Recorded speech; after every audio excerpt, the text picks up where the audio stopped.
मुंबईकरांवर आलेलं पाण्याचं संकट आता टळलं आहे, कारण का मुंबईच्या वॉटर टँकर असोसिएशननी आपला संप मागे घेतला आहे। मुंबई महानगरपालिकेचे आयुक्त भूषण गगराणी यांच्यासोबत सकाळी एक बैठक पार पडली आणि बैठक पार पडल्यानंतर सकारात्मक निर्णय वॉटर टँकर असोसिएशन मार्फत घेण्यात आला आहे। आता मुंबईकरांना वॉटर टँकरने पाणी पुरवण्यात येणार आहे।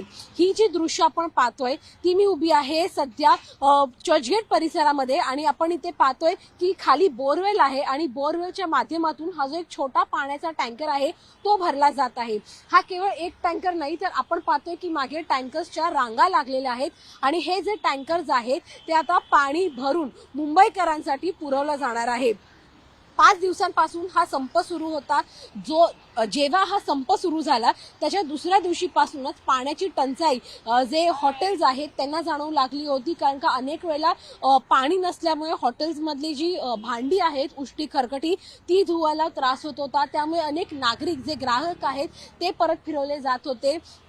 अनेक कमर्शियल बिल्डिंग्स आहेत, कमर्शियल बिल्डिंग्समध्ये देखील पाण्याची टंचाई जाणवली जात होती वॉटर टँकरांच्या संपामुळे। त्यामुळे अशा अनेक जी बांधकामं आहेत, विकास कामं आहेत त्यांना देखील पाण्याच्या अभावी आपलं काम थांबवलं गेलं होतं।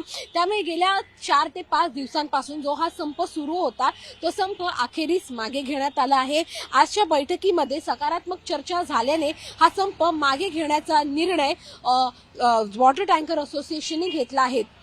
ज्या काही मागण्या आहेत त्या मागण्या मान्य करून ज्या नोटिसेस मुंबई महानगरपालिकेने वॉटर टँकर असोसिएशनला पाठवले होते ते नोटीस देखील मागे घेण्याचा निर्णय अखेरीस मुंबई महानगरपालिकेने घेतला आहे।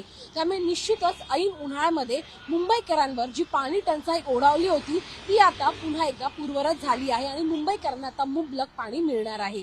व्हिडिओ जर्नलिस्ट कल्पेश सावर्डेकर सह जुई जाधव, NDTV मराठी, मुंबई।